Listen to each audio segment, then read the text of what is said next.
Hello, welcome to La Excellence. Welcome to project Sadhana. ఈ సిరీస్లో already మీకు తెలుసు మనం ఇండియన్ హిస్టరీ వరకు వీడియోస్ చేశామండి. మధ్యలో కొద్దిగా డిలే అయింది, కొద్దిగా గ్యాప్ అనేటటువంటిది వచ్చింది. మిగిలిన ఏవైతే 6-7 వీడియోస్ ఉన్నాయో అవి మనం నెక్స్ట్ 5 డేస్లో రోజుకి 2 అలా చేసైనా సరే కంప్లీట్ చేసేద్దాము. ఇవాళ మనం ఏపీ హిస్టరీకి సంబంధించినటువంటి టాపిక్స్ వాటిలోంచి కొన్ని ప్రీవియస్ క్వశ్చన్స్ తీసుకొని వాటిని ఎలా రాయాలి అన్నదానికి మోడల్ ఆన్సర్స్తో చూద్దాం. రైట్, ఏపీ హిస్టరీకి సంబంధించిన సిలబస్ ఇక్కడ మెన్షన్ చేయబడింది. History and culture of Andhra Pradesh, ancient, medieval, modern and post independent period తర్వాత ఉండేటటువంటి హిస్టరీ కూడా దీంట్లో ఇంక్లూడ్ చేయడం జరిగింది. ఒకసారి ఇదిగోండి, 6th చాప్టర్, 7th మిడీవల్. ఓవరాల్గా అండి మనకి 50 మార్క్స్ ఏపీ హిస్టరీ నుంచి వస్తాయి. ఈ 50 మార్క్స్ 5 క్వశ్చన్స్, ఇంటర్నల్ చాయిస్ కూడా ఉంటుంది. వీటిని బాగా చదివి పెట్టుకోవాలి. మరి మోడల్ ఆన్సర్స్ చూద్దామా? ఇది నెక్స్ట్ చాప్టర్స్ యొక్క syllabus, 9th and 10th chapters యొక్క సిలబస్ ఇది. దానికి సంబంధించి ఇవాళ మనం సాల్వ్ చేయబోతున్న క్వశ్చన్స్ ఇవి. సోషియో ఎకనామిక్ రిలీజియస్ కండిషన్స్ ఎవరి టైంలో? శాతవాహన పీరియడ్లో. శాతవాహనాస్ అనేటటువంటి ఏరియా నుంచి చాలా క్వశ్చన్స్ ఇప్పటికీ అడగడం జరిగింది. నెక్స్ట్ తెలుగు లాంగ్వేజ్ అనేటటువంటిది, తెలుగు లాంగ్వేజ్ అండ్ లిటరేచర్ అనేది 1000 AD to 1500 AD ఈ టైంలో ఏ విధంగా గ్రో అయింది?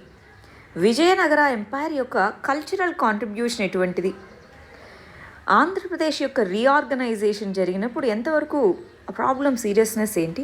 ఫిజికల్ పొజిషన్ ఏ విధంగా ఉండింది? ఇమ్మీడియట్లీ రీఆర్గనైజేషన్ జరిగిన ఇమ్మీడియట్లీ ఏ విధంగా ఫిజికల్ పొజిషన్ ఉండింది? ఆది ఆంధ్ర మూమెంట్, దాని యొక్క ఆరిజిన్ ఏంటి, గ్రోత్ ఏంటి? మరి దానికి రిలేటెడ్గానే దళిత్ కాన్షియస్ని బిల్డ్ చేయడంలో గుర్రం జాషువా మరియు బోయి భీమన్న వీళ్ళ యొక్క కాంట్రిబ్యూషన్ ఏంటి అని అడిగారు. సో ఈ 5 క్వశ్చన్స్ మనం చూద్దాం. ఫస్ట్ది ఏంటి? Socio economic religious. సో ఈ 3 కండిషన్స్ ఏంటి అన్నారు. ఇక్కడ ఒక చిన్న విషయం చెప్తానండి. సో మనం లాస్ట్ వీడియోస్లో చూసినట్టుగా హెడ్డింగ్స్ అనేటటువంటివి ఏమేమి వాడాలి, ఇంట్రొడక్షన్ ఎలా స్టార్ట్ చేస్తాము, కంక్లూజన్ ఎలాగా అన్నది నేను ఇక్కడ మీకు రాసి చూపిస్తున్నాను. హెడ్డింగ్స్ కింద కంటెంట్ ఎలా ప్లేస్ చేసుకోవాలన్నది కూడా చెప్తున్నాను. దాన్ని సెంటెన్స్ రూపంలో పెట్టే బాధ్యత మీది. ఫస్ట్, శాతవాహన పీరియడ్లో రిమార్కబుల్ ఇన్ఫ్లుయెన్స్ అనేది సోషో ఎకనామిక్ రిలీజియస్ కండిషన్స్ ఆ టైం మీద ఉండేది. మరి దేన్ని బేస్ చేసుకొని చెప్తున్నా ఉండేదని? ఏవో ఒక సోర్సెస్ అయితే ఉండాలి. ఆ సోర్సెస్లో హాలా రాసినటువంటి గాథ సప్తసతి కానివ్వండి, నాసిక్ ఇన్స్క్రిప్షన్ కానివ్వండి, నానాఘాట్ ఇన్స్క్రిప్షన్, స్ట్రాబో అనేటటువంటి గ్రీక్ హిస్టోరియన్ రైటింగ్స్, ఇవన్నీ కూడా శాతవాహన పీరియడ్లో ఏ విధమైన కండిషన్స్ ఉండేవి అని మనం తెలుసుకోవడానికి యూజ్ అవుతాయి.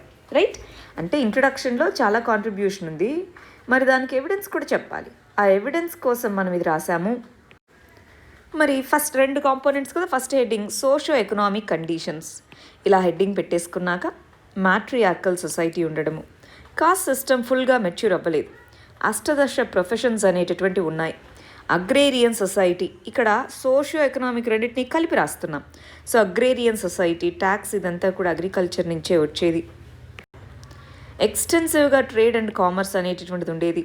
సోషల్ ఈవిల్స్, సతీ, ఇవన్నీ కూడా ఆ సొసైటీలో ఎగ్జిస్టెన్స్ అయ్యి ఉండేవి. ఇవి హెడ్డింగ్స్ అండి. నేను చెప్పిన 5 పాయింట్స్ హెడ్డింగ్స్. వాటి కింద ఒక 2 లైన్స్ మనం రాసుకోగలగాలి. ఆ హెడ్డింగ్ ప్లేస్ చేసుకొని ఒక 2 లైన్స్ రాసుకోగలగాలి.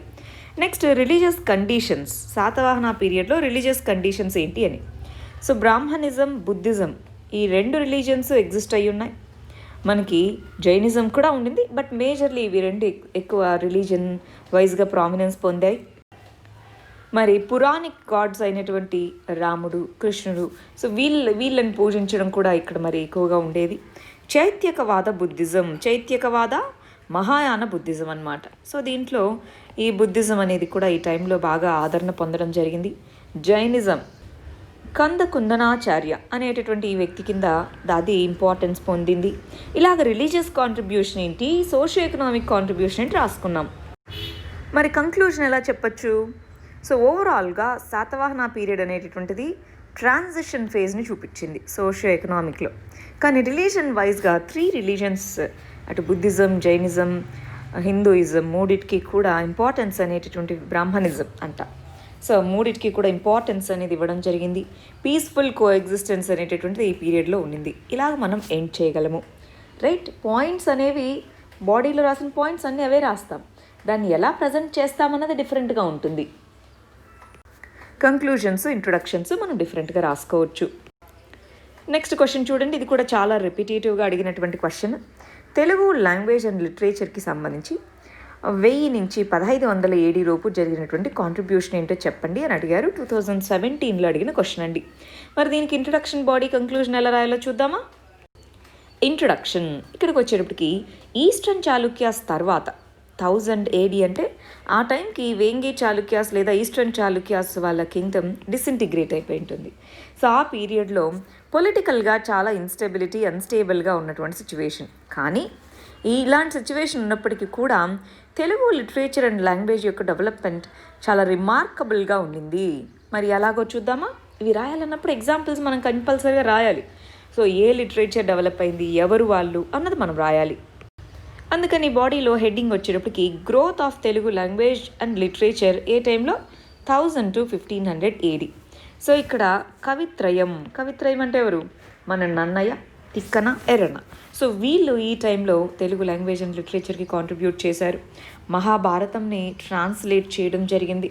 సో అది వాళ్ళు కాకుండా మిగిలిన వాళ్ళు, వీళ్ళ గురించి ఇంకొద్దిగా ఎలాబరేటివ్గా రాసుకుంటాం, ఇంకొద్దిగా ఎలాబరేట్ చేసుకుంటాం. వాళ్ళు కాకుండా మనకి మల్లికార్జున పండితారాధ్య.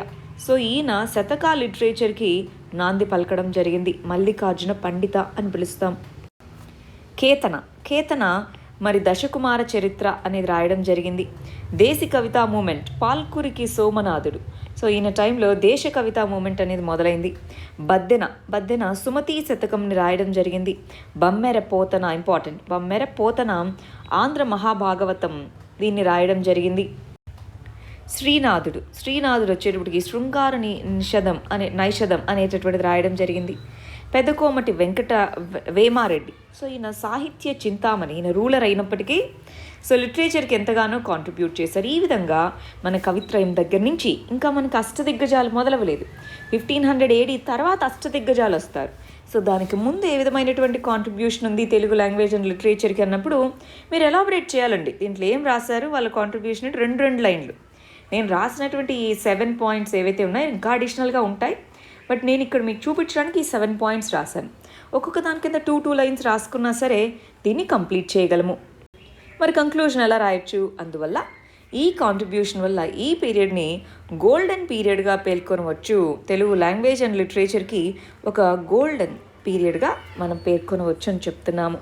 కంక్లూజన్ ఇలాగ సింపుల్గా రాసేసుకోవచ్చు. నెక్స్ట్, విజయనగర ఎంపైర్ యొక్క కల్చరల్ కాంట్రిబ్యూషన్ ఏంటో చెప్పండి అన్నారండి. ఇది మనం అటు ఇండియన్ హిస్టరీలోనూ అడగచ్చు, ఇటు ఏపీ హిస్టరీలోనూ అడగచ్చు, కాబట్టి జాగ్రత్తగా చదువుకోవాలి. విజయనగర ఎంపైర్ యొక్క కల్చరల్ కాంట్రిబ్యూషన్ ఏంటి అంటున్నారు. ఇంట్రొడక్షన్ ఎలాగ రాయొచ్చు. విజయనగర ఎంపైర్ టైంలో అటు లాంగ్వేజ్, లిటరేచర్, మరి ఆర్కిటెక్చర్ వీటన్నిటికీ కాంట్రిబ్యూషన్ అనేటటువంటిది ఉంది. శ్రీకృష్ణదేవరాయ ఇలాగ రూలర్స్, వాళ్ళే కొంతమంది పోయట్స్, ఈ విధంగా కల్చరల్ డెవలప్మెంట్కి ఈ వీళ్ళ టైం ఎంతగానో ఆంధ్రదేశానికి యూజ్ అయింది అని చెప్తున్నారు. మరి ఎలా రాద్దాం. కల్చరల్ కాంట్రిబ్యూషన్ అంటే ఏంటి, లాంగ్వేజ్ అండ్ లిటరేచర్కి ఏ విధమైన కాంట్రిబ్యూషన్ ఉంది. ఇక్కడ అష్టదిగ్గజాలు, వాళ్ళలో మనకి గుర్తున్నవి కొన్ని రాయొచ్చు. అల్లసాని పెద్దన, పాల్కురికి సోమనాథ్, ఇట్లా అల్లసాని పెద్దన, మనకి తెనాలి రామకృష్ణుడు, ఇలాగ 8 మందిలో ఒక 2-3 పేర్లు తీసుకొని వాళ్ళ కాంట్రిబ్యూషన్ రాస్తారు. ఆముక్తమాల్యద ఎవరు రచించారు, మన శ్రీకృష్ణదేవరాయలు. సో ఈ విధంగా కొన్ని మనం ఇక్కడ రాసుకుంటాం. Dance and music forms, classical dance and music అక్కడ ఏ విధంగా ఉన్నాయి రాసుకుంటాము. ఆర్ట్ అండ్ ఆర్కిటెక్చర్లో విమానా స్టైల్ ఆఫ్ ఆర్కిటెక్చర్ మొదలైంది. హంపి, విఠలస్వామి టెంపుల్స్, లేపాక్షి టెంపుల్ ఇట్లాంటివి ఎగ్జాంపుల్స్. పెయింటింగ్స్ అనేటటువంటివి వీళ్ళ టైంలో ఏ విధంగా డెవలప్ అయ్యాయి. స్కల్ప్చర్స్, మీరు ఇప్పుడు తిరుమల విజిట్ చేస్తే అక్కడ కింగ్ సైజ్ మనకి కనిపిస్తూ ఉంటాయి స్కల్ప్చర్స్. సో ఏ విధమైనటువంటి ఆ స్కల్ప్చరల్ ట్రెడిషన్ ఏ విధంగా మొదలైంది. ఈ విధంగా కల్చరల్ కాంట్రిబ్యూషన్ అంటే అన్ని ఆస్పెక్ట్స్ని కవర్ చేసుకుంటూ మనం రాయగలగాలి. దాన్ని మీరు ఎలాబరేట్ చేయాలండి. నేను జస్ట్ హెడ్డింగ్స్ పెట్టాను, దాంట్లో ఏమేమి రాయాలని చెప్తున్నాను. ఎలాబరేట్ చేయాలి. కంక్లూజన్ ఏం రాయొచ్చు. సబౌ డిస్కషన్ నుంచి మనకి క్లియర్గా వాళ్ళ యొక్క కల్చరల్ కాంట్రిబ్యూషన్ ఏంటి అని తెలుస్తూ ఉంటుంది. ఈ టైం అనేటటువంటిది కల్చరల్ ప్రోగ్రెషన్, మెడివల్ ఆంధ్ర మరియు సౌత్ ఇండియాలో కల్చరల్ ప్రోగ్రెషన్కి ఒక రిమార్కబుల్ పీరియడ్గా విజయనగర పీరియడ్ని చెప్తాము. ఈ విధంగా మనం ఎండ్ చేసుకోవచ్చు. 4th క్వశ్చన్ వచ్చేటప్పటికి ఏపీ రీఆర్గనైజేషన్కి సంబంధించింది. అసలు రీఆర్గనైజేషన్ తర్వాత ఏపీ ఫేస్ చేసినటువంటి సీరియస్ ఇష్యూస్ ఏంటి, ఎస్పెషలీ దేని రెఫరెన్స్తో, ఫిజికల్ పొజిషన్ యొక్క రెఫరెన్స్తో ఏం ప్రాబ్లమ్స్ ఉన్నాయి, ఏ విధంగా మన యొక్క ఫిజికల్ పొజిషన్ ఉండింది ఇమ్మీడియట్లీ ఆఫ్టర్ రీఆర్గనైజేషన్, అంటే 2014-15 ఆ టైంలో ఏ విధంగా ఫిజికల్ పొజిషన్ ఉండింది, ఏ విధమైన సీరియస్ ఇంప్లికేషన్స్ చూపించారంటున్నారు. మరి ఇంట్రడక్షన్ ఎలా రాద్దామో చూద్దామా. చూడండి, ఎర్స్ట్ వైల్ ఆంధ్రప్రదేశ్ స్టేట్ని 2 స్టేట్స్గా డివైడ్ చేయడం జరిగింది. పోస్ట్ బైఫర్కేషన్లో ఆంధ్రప్రదేశ్కి ఇంజస్టిస్ జరిగింది అని చెప్తున్నారు. ఎందుకంటే డిఫరెంట్ ప్రాబ్లమ్స్ని, ఎస్పెషలీ ఫినాన్షియల్ ప్రాబ్లమ్స్ని ఈ ఇమ్మీడియట్ ఆఫ్టర్ మాత్, అంటే ఇమ్మీడియట్గా బైఫర్కేషన్ తర్వాత స్టేట్ ఫేస్ చేసిన ఫినాన్షియల్ ప్రాబ్లమ్స్ కానీ మిగిలిన ఇన్ఫ్రాస్ట్రక్చరల్ ప్రాబ్లమ్స్ని కానీ వాటిని దృష్టిలో పెట్టుకొని ఈ బైఫర్కేషన్లో ఇంజస్టిస్ జరిగింది రెసిడ్యువల్ ఏపీకి అని చెప్తున్నామన్నది ఇంట్రొడక్షన్గా రాశాము. ఎందుకంటే క్వశ్చన్ ఆ టోన్లో అడిగారు కాబట్టి. మరి ఫిజికల్ పొజిషన్ ఏ విధంగా ఉంది, ఫిజికల్ డెఫిసిట్ ఎక్కువ ఉండడం, రెవెన్యూ లోట్ ఎక్కువగా ఉండడము, skewed infrastructural deficit, tax to GDP ratio చాలా తక్కువగా ఉండడం. అదే తెలంగాణకి 9.2% ఉంటే ఇక్కడ 6.8%, అంటే ట్యాక్స్ చాలా తక్కువ అయిపోయింది. సో ఇలా ఫిజికల్ పొజిషన్ ఉండింది. సో ఎందువల్ల ఈ ఫినాన్షియల్ పొజిషన్ ఇలా అయిందంటారు, రెసిడ్యువల్ స్టేట్కి డిస్ట్రిబ్యూషన్లో రెవెన్యూస్ 46%, మరి 58% పాపులేషన్ ఉన్నప్పుడు అసెట్స్ ఏమో లొకేషన్ బేసిస్లో, డెట్స్ అండ్ లయబిలిటీస్ని ఏమో పాపులేషన్ బేసిస్లో డివైడ్ చేయడము, లాస్ ఆఫ్ క్యాపిటల్ సిటీ, దాని associated infrastructure, institutions, undivided liabilities అన్నీ కూడా ఏపీకి రావడం జరిగింది. రీఫండ్ ఆఫ్ ట్యాక్సెస్ ఏమో పాపులేషన్ బేసిస్, రీఫండ్ చేయాల్సింది గవర్నమెంట్, తిరిగి ఇవ్వాల్సిందేమో ఎక్కువ శాతం ఏపీ తిరిగి చెల్లించాల్సి వచ్చింది. డిఫర్డ్ ట్యాక్స్ కట్టని వాళ్ళ దగ్గర నుంచి కలెక్ట్ చేసుకునేదేమో లొకేషన్ బేసిస్లో రావడము. ఈ విధంగా వీటన్నిటి వల్ల ఫినాన్షియల్గా రెసిడ్యూరీ స్టేట్ అనేది ఇనిషియల్ ఇయర్స్లో చాలా స్ట్రగుల్ అయింది. ఇన్ని ఫిజికల్ కన్స్ట్రెయింట్స్ ఉన్నప్పటికీ కూడా ఏపీ లాస్ట్ 6 ఇయర్స్లో రెసిలియన్స్ తట్టుకొని నిలబడగలిగేటటువంటి సామర్థ్యాన్ని నిరూపించుకుంది. కానీ ఈ అన్సైంటిఫిక్ రీఆర్గనైజేషన్ వల్ల వచ్చేటటువంటి లాసెస్ని, ఎస్పెషల్లీ ఇప్పుడున్నటువంటి కోవిడ్-19 క్రైసిస్, ఇవన్నీ కలిసి ఇదంతా మళ్ళీ మేకింగ్ అప్ అంటే దాన్ని పూడ్చాలి అంటే చాలా లాంగ్ టైం తీసుకుంటుంది అని రాస్తున్నాం. కంక్లూజన్లో పాజిటివ్ యాంగిల్ రాసాం చూడండి. రెసిలియన్స్ అయితే చూపించింది, గ్రో అయింది, కానీ లాంగ్ టైం తీసుకుంటుంది ఓవరాల్గా కంప్లీట్ రికవర్ అవ్వడానికి. ఇలాగ మనం రాస్తున్నాం. లాస్ట్ క్వశ్చన్ చూడండి, 5th క్వశ్చన్, ఆది ఆంధ్ర మూమెంట్ ఆరిజిన్ గ్రోత్ ఏంటి? మరి దాంట్లో ఇంకో second part of the question, Gurram Jashuva మరియు బోయ్ భీమన్న వీళ్ళ కాంట్రిబ్యూషన్ ఏంటి దళిత్ కాన్షియస్నెస్ని మరి తీసుకొని రావడంలో 2011లో అడిగిన క్వశ్చన్. చూద్దామా దీనికి ఆన్సర్ ఏంటో. ఫస్ట్, యాంటీ బ్రాహ్మణ్ మరియు జస్టిస్ పార్టీ మూమెంట్స్ తమిళనాడులో జరుగుతున్నటువంటి ఈ మూమెంట్స్ని ఇన్స్పిరేషన్గా తీసుకొని ఆది ఆంధ్ర మూమెంట్ అనేటటువంటిది కోస్టల్ ఆంధ్రప్రదేశ్లో మొదలైంది. అదే మనకి తెలంగాణలో అయితే దాన్ని ఏమని పిలుస్తామండి, ఆది హిందూ మూమెంట్ అని పిలుస్తాం. సో ఆది హిందూ మూమెంట్ అన్నది తెలంగాణలోను, ఆది ఆంధ్ర మూమెంట్ అన్నది కోస్టల్ ఏపీలోనూ మొదలయ్యాయి ఈ మూమెంట్స్ యొక్క ఇన్స్పిరేషన్ తీసుకొని. మరి ఎవల్యూషన్ ఎలా ఉంది? ఎవల్యూషన్ దీనికి మనం తక్కువ వర్డ్స్లోనే కంప్లీట్ చేయాలి, ఎందుకంటే దీన్ని హాఫ్లో కంప్లీట్ చేసి ఇంకొక హాఫ్లో మరి గుర్రం జాషువా మరి బోయ్ భీమన్న వీళ్ళ కాంట్రిబ్యూషన్స్ రాయాలి కాబట్టి. సో ఇనీషియల్గా ఆది ఆంధ్ర మూమెంట్ అనేది పెరియ సభ అన్న పేరుతో మొదలుపెట్టారు. 1917లో ప్రావిన్షియల్ పంచమ కాన్ఫరెన్స్ అనేటటువంటిది కండక్ట్ చేశారు. మరి జి రామచంద్రరావు గారి నేతృత్వంలో 1919లో ఆది ఆంధ్ర కాన్ఫరెన్స్. ఇలాగా ఓవరాల్గా ఎలా ఎవాల్వ్ అయింది over a period of time అన్నది ఒక 100 వర్డ్స్లో అలాగా ఒక 70-80 వర్డ్స్లో రాసుకున్నా సరిపోతుంది. Next part heading Gurram Jashuva, ఆయన యొక్క contribution, Dalit rights, untouchability, segregation, ఈ థీమ్స్తో ఆయన రైటింగ్స్ మొదలుపెట్టారు. గబ్బిలం, ఫిర్దౌజీ, కాందసీకుడు, ఇవి ఆయన యొక్క ఇంపార్టెంట్ రైటింగ్. ఆయన యొక్క రైటింగ్స్ అన్నటువంటిది దళిత్ కాన్షియస్నెస్ని బ్రింగ్ చేయడంలో ఎంతో రోల్ ప్లే చేశాయి. ఇలాగ మనము ఏంటి రోల్ అన్నది ఒక 30-40 వర్డ్స్లో కంప్లీట్ చేసేయాలి, ఎందుకంటే ఇంకొక పార్ట్ కూడా ఉంది కదా, రైట్. చూడండి, బోయ్ భీమన్న. సో ఆయన రైటింగ్స్ అన్నీ కూడా డౌన్ ట్రాడన్ పీపుల్ వాళ్ళ యొక్క ప్రాబ్లమ్స్ని, వాళ్ళ యొక్క సమస్యలని ఎక్స్ప్రెస్ చేస్తూ రాయడం జరిగింది. ఈయన ఒక writer, poet, journalist, academician. So ఎన్నో రకాల రోల్స్ని ప్లే చేశారు. గుడిసెలు కాలిపోతున్నాయి, సో ఇది ఆయన యొక్క ఫేమస్ గేయం అన్నమాట.